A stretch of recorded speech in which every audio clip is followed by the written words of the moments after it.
Malika Saiba, before I talk about the proceedings in Supreme Court today and the proceedings جو عمران خان صاحب کے مقدمات میں ہوئی ہیں, just your comment about this, یہ جو خبر آئی ہے, آپ کی نیشنل لیول کی پلیئر تھی شاہدہ رضا جو اس طرح ملک چھوڑ کے جا رہی تھی. جی دیکھیں بیسر صاحب, آپ نے صحیح نشاندہی کی کہ جب قوم کے اندر امید جو ہے وہ ختم ہو جائے, جب نظام عدل کی نفی ہو جائے, جب نظام عدل کو منظم طریقے سے کمزور کیا جائے, جب بے بنیاد دہشت گردی کے کیسز بنائے جائیں, جب پاکستان کے نوجوانوں, جو حکومت وقت کی ترجیح ہے وہ پاکستان کے نوجوانوں کو, پاکستان کے کھلاڑیوں کو, پاکستان کے ابھرتے ہوئے ستاروں کو تعلیم دینا, نوکری دینا نہیں ہے. ان کی ترجیح اس وقت یہ ہے کہ اپنے سیاسی مخالفین کے اوپر آپ دہشت گردی کی دفعات کیسے لگائیں, آپ اپنے سیاسی مخالفین کو پابند سلاسل کیسے کریں, آپ سابق وزیر اعظم کو گرفتار کیسے کریں, آپ پاکستان کے اندر ماورائے آئین اقدامات کیسے اٹھائیں.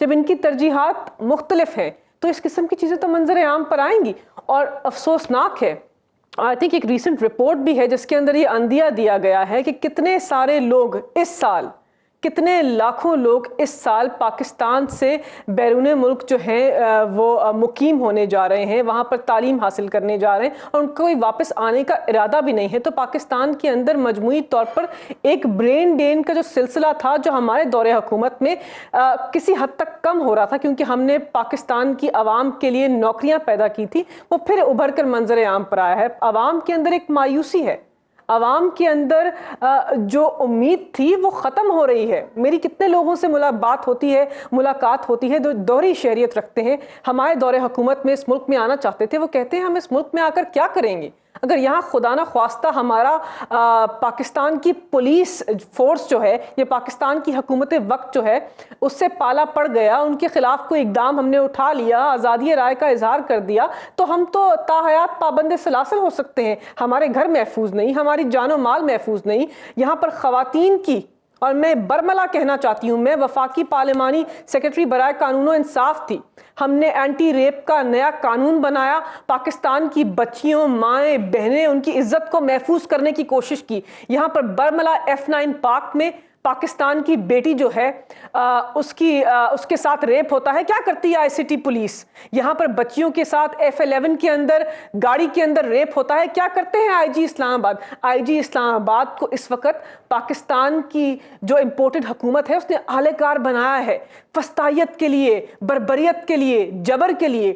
یہاں پر جہاں بچیوں کی عزت بھی محفوظ نہیں ہے وہاں پر لوگوں نے رہ کر کرنا کیا ہے. یہ تو ہمارے جیسے لوگ ہیں, سیاستدان, محب وطن پاکستانی, آپ جیسے لوگ جو یہاں پر جبر بھی برداشت کر رہے ہیں, مصیبتیں برداشت کر رہے ہیں. عمران خان ہے, اس وقت عمران خان کے اوپر 70 کے قریب کیسز ہیں. پاکستان کے 11 کورٹوں کے اندر وہ آدمی اپنے ملک میں رہتا ہے, مشکلات کا سامنا کرتا ہے, اپنی اس زخمی ٹانگ کے ساتھ مجبوری کی حالت کے اندر عدالت کے ججز کے سامنے احتراماً سر کو جھکاتا ہے, عدلیہ کے سامنے اپنے آپ کو پیش کرتا ہے. اس آدمی کو آپ دہشت گرد کہتے ہیں, اس کے اوپر قاتلانہ حملہ کروا دیا, اس کی جان کو جس طرح آج ہم نے مشکل میں ڈالا.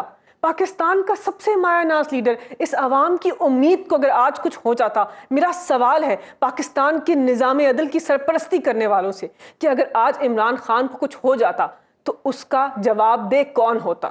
پاکستان کی عوام کی امید اگر آج اللہ نہ کرے مولا عمران خان کو 100 سال لمبی عمر دے, ہماری عمر بھی عمران خان کو لگ جائے, لیکن اگر عمران خان کے اوپر دوبارہ قاتلانہ حملہ ہوتا تو پاکستان کی عوام کیا کرتے؟ آپ بتائیں, مجھے چھوڑیں, پاکستان کی عوام کی امید کا کیا ہوتا؟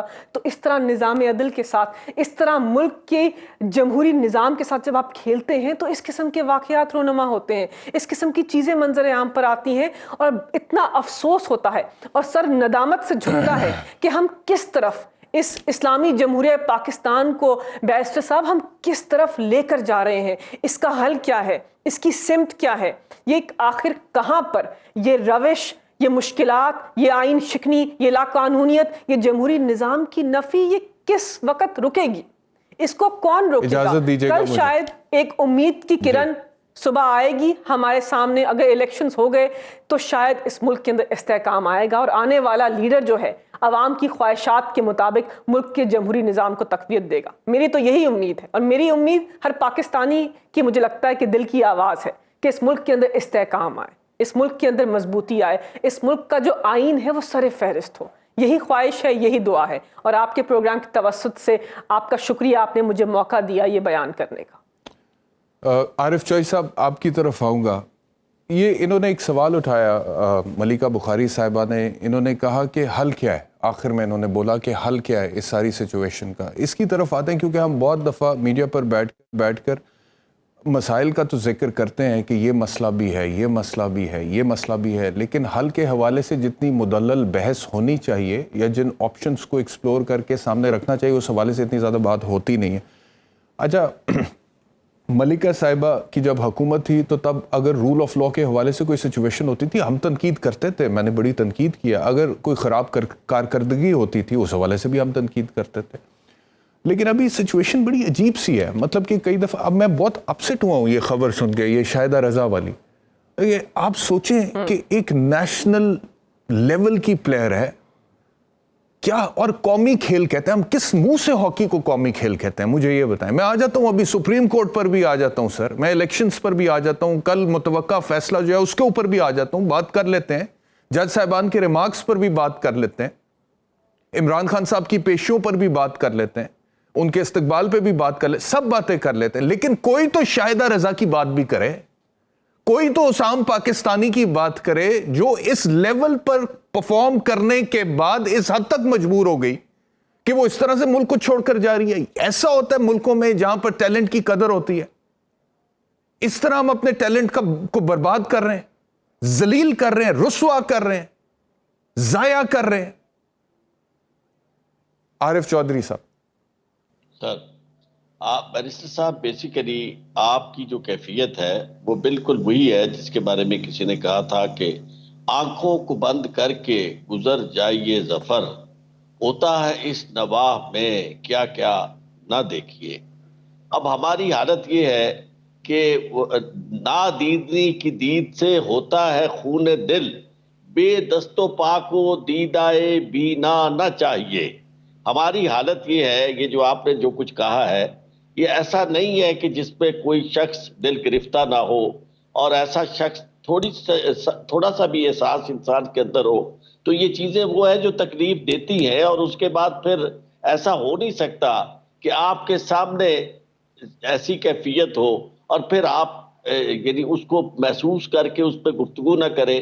گفتگو تو میں آپ کی سن رہا تھا تو یقین مانے میرا دل آپ کے ساتھ دھڑک رہا تھا اور میں فیل کر رہا تھا, اور مجھے یہ کم از کم اس بات کی بہت زیادہ خوشی کہ آپ جیسا انسان جو ان چیزوں کو محسوس کرتا آج, ورنہ یقین مانے یہ چیز کسی کی نظر میں نہیں ہے. اس طرح کی خبر جو ہے کہیں میں نے اس کا ذکر نہیں سنا. جتنے پروگرام صبح سے لے کر میں نے بھی ہر چینل پہ یہی یہ جو کامنٹس یہ اسی پہ بار بار ہر کوئی کہہ رہا ہے جی الیکشن ہوگا نہیں ہوگا, 90 ڈیز کیا ہے, اور یہ آرٹیکل 105 یہی ہو رہا ہے. لیکن اس سب کچھ کے باوجود وہ ایسا آرٹیکل جو زندگی کی ضمانت دیتا ہے, جو ایک باوقار زندگی گزارنے کے لیے, آرٹیکل 9